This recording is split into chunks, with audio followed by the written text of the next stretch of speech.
Je vais vous parler 2 minutes de deux personnalités, dont une que vous connaissez forcément parce qu'on en a parlé très souvent et parce qu'elle a été justement la plus visible, par moments même la plus bruyante, à soutenir Donald Trump, c'est Marjorie Taylor Greene, élue MAGA de la Géorgie, qui est connue pour ses excès, que ça soit ses excès en termes verbaux, hein, lorsque on la connaît lors des discours de State of the Union, lorsque elle hurle contre les démocrates, un soutien sans condition et sans limite à Donald Trump. L'été dernier, elle avait été vue en permanence en vacances avec Donald Trump lorsqu'il était dans son golf dans le New Jersey. Il y avait même eu la rumeur qu'elle voulait ce rôle de candidate à la vice-présidente qui est aujourd'hui tenu par J.D. Vance. Et donc, d'un côté, Marjorie Taylor Greene et de l'autre côté, Laura Loomer. Laura Loomer, c'est ce qu'on fait de pire à l'extrême droite américaine. C'est quelqu'un qui est tous les anti que vous pouvez imaginer. Elle est anti-communauté LGBTQ, elle est anti-sémite, elle est anti-musulman, elle est anti-tout. Et c'est quelqu'un qui est, en plus de ça, une théoricienne du complot, par exemple sur le 11 septembre, alors qu'elle accompagnait hier Trump à la cérémonie du 11 septembre. C'est quelqu'un qui a remis en cause tout ce qui s'est passé le 11 septembre, dans, encore une fois, la théorie du complot. Et c'est elle qui est chargée, depuis des mois, de sortir 99% des fois en mentant, en modifiant la vérité, toutes ces histoires, ces boules puantes qui viennent joncher la campagne de Donald Trump. Cela a été d'abord, elle est arrivée comme ça pendant la campagne des primaires pour détruire Ron DeSantis, donc c'était son boulot. C'est elle qui est à l'origine de toutes ces rumeurs sur le fait que les juges et l'entourage des juges qui jugent Donald Trump dans ses procès sont corrompus, ont des liens avec le Parti démocrate. C'est elle. Et c'est elle, ces derniers temps, qui s'est attaquée à la couleur de Kamala Harris, ou qui encore hier a posté un tweet extrêmement raciste où elle expliquait que si Kamala Harris était élue, la Maison Blanche, donc voilà son message, je partage très rarement ces messages parce que je veux pas m'en transformer en chambre d'écho, mais que si Kamala Harris était élue, la Maison Blanche commencerait à sentir le curry, et qu'il y aurait donc un call center, donc un centre d'appel en Inde, parce que en fait c'est de dire voilà les origines indiennes via sa mère, et donc du coup ça deviendrait notre Maison Blanche accueillerait une immigrée indienne. Laura Loomer, Trump, non seulement c'est quelqu'un qu'il a décidé de faire venir dans son entourage, mais il n'hésite même pas à la mettre en avant. Elle est en permanence à Mar-a-Lago, et on va voir que lors de ces meetings, elle se déplace désormais avec Trump. Elle était là dans l'avion qu'il a, dans le Trump Force One, qu'il a amené pour le débat. C'est elle qui l'a aidé à se préparer jusqu'à la dernière minute. On pense évidemment que toute l'histoire des Haïtiens qui mangent des chiens et des chats, c'est elle qui en a parlé à Donald Trump. Et donc, on va voir Donald Trump en meeting qui rend hommage à Laura Loomer. This woman is amazing. Laura Loomer. Donc voilà. Donc, il n'y a aucun doute sur cette relation. Et pourquoi je vous dis ça ? Donc, ce sont des gens qui sont extrêmement proches, hein, qui ont l'oreille de Donald Trump. Pour le meilleur, mais surtout le pire. Surtout le pire. Donc, Laura Loomer a publié ce tweet-là en expliquant que la Maison Blanche allait sentir le curry, etc., etc., avec une victoire de Kamala Harris.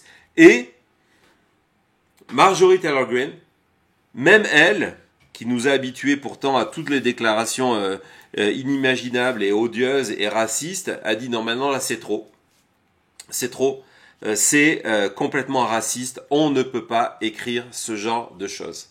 Et cette déclaration-là, ce tweet de Marjorie Taylor Greene, donc est allé publiquement. Donc vous avez 2 conseillères de Donald Trump qui désormais vont en public s'attaquer, a déclenché ce qu'on appelle une Twitter Wars entre les deux, où elles se sont attaquées toute la nuit, hier soir, en déballant les coulisses de la vie l'une de l'autre. Donc on va pas lire les extraits, mais vous voyez que à chaque fois, donc ça débute par le premier tweet où Marjorie Taylor Greene explique que c'est terrible ce qui s'est passé, et donc du coup Laura Loomer répond en revenant sur les aventures extra-conjugales de Marjorie Taylor Greene, réponse de Marjorie Taylor Greene, Laura Loomer vient sur comment elle a trahi Donald Trump, et elle se balance, vous voyez, il y en a encore plus que ça, elle se balance depuis hier des tweets au visage pour montrer que, en fait, elles sont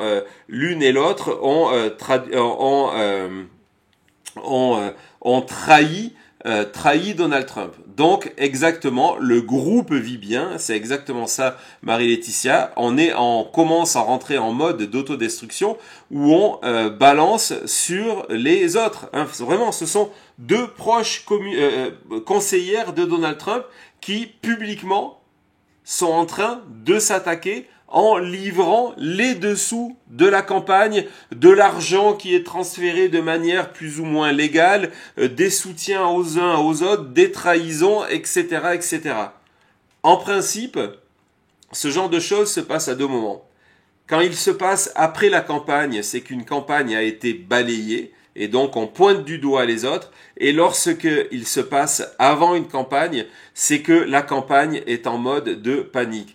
Et on pourrait se dire, ok, bon, ça s'est arrêté à Twitter. Non, ce matin, sur les marches du Congrès, hein, du Capitole, Marjorie Taylor Greene, donc le son est assez bas, vous verrez, malheureusement, on ne peut rien y faire.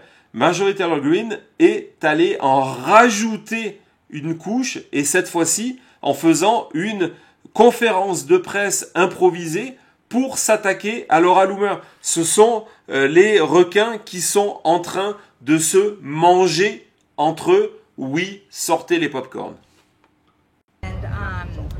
This is such an important election. I don't think that she has the experience or the right mentality to advise a very important president. Why do you think the former I guess you president could is say even that listening to him? she's getting bad advice, or he's getting bad advice from her. I'm not involved in their conversations, so I can't weigh in on that. But I do know this, that her rhetoric and her tone does not match the base, does not match MAGA, does not match most Republicans I know. And I'm completely denouncing it. I'm over it. And I would encourage anyone else that matches her statements to stop.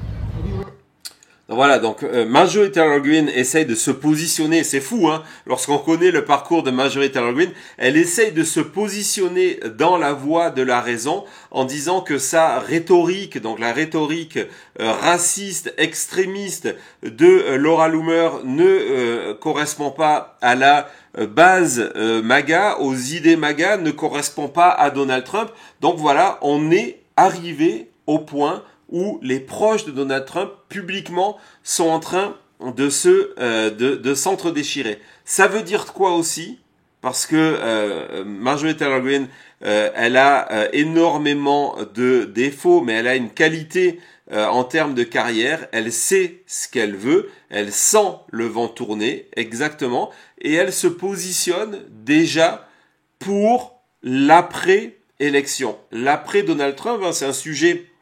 Hier, lorsque nous avons fait notre maintenant à vous, qu'on a vraiment abordé le fait que on va être obligé de reconstruire après Trump. Et donc on commence déjà à se positionner par rapport à ça en disant regardez, moi je suis celle qui vous a prévenu que si on continue avec Laura Loomer, on va contre le mur, et par contre je défends et elle incite d'autres à faire pareil, de publiquement à rentrer dans cette conversation en disant « Moi, je suis celle qui défend les valeurs MAGA. » Nous en sommes là, ce n'est pas bon signe.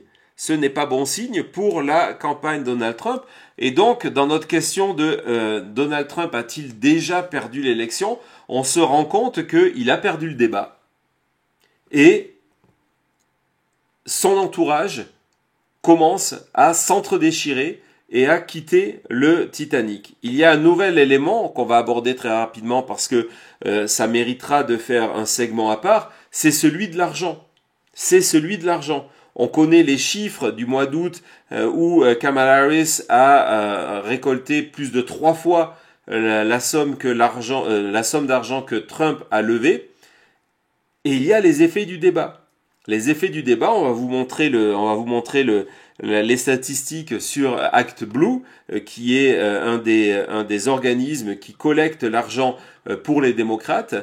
Après le débat, dans cette période de moins de 48 heures, on est à 77 millions de dollars levés par Kamala Harris sous forme de dons d'électeurs démocrates, d'électeurs indépendants. Dans les dernières statistiques, ce qui était extrêmement intéressant, c'est que au mois d'août, un tiers de l'argent envoyé à Kamala Harris, c'était des électeurs indépendants ou des électeurs inscrits comme républicains. Donc, follow the money. Et là, on commence à avoir pas mal d'éléments qui se disent, bah tiens, je ne sais pas si Donald Trump a perdu l'élection, mais en tout cas, il est dans une situation extrêmement compliquée qui a démarré avec ce débat. Hein, donc, soyons clairs. Et justement, pendant que je vous parlais, en mode breaking news, Donald Trump vient officiellement, ce n'est pas une surprise, il peut encore changer 10 fois d'avis de toute manière, donc il vient officiellement via Truth Social de déclarer qu'il refuse de faire un nouveau débat avec Kamala Harris en disant que voilà, ça suffit, qu'il n'y en aura pas un troisième, le premier étant avec Biden, le deuxième était avec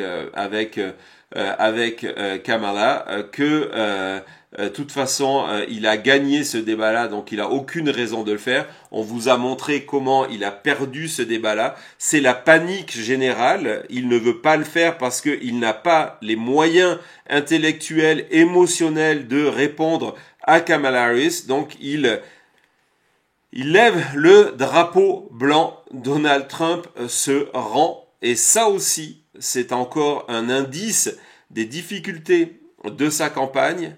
Le dernier qu'il nous reste, c'est celui des données, des sondages. C'est le dernier élément qu'il nous manque. Et des fameux sondages qui sont sortis il y a quelques minutes sur l'effet du débat sur Kamala Harris. Je vous raconte ça tout de suite.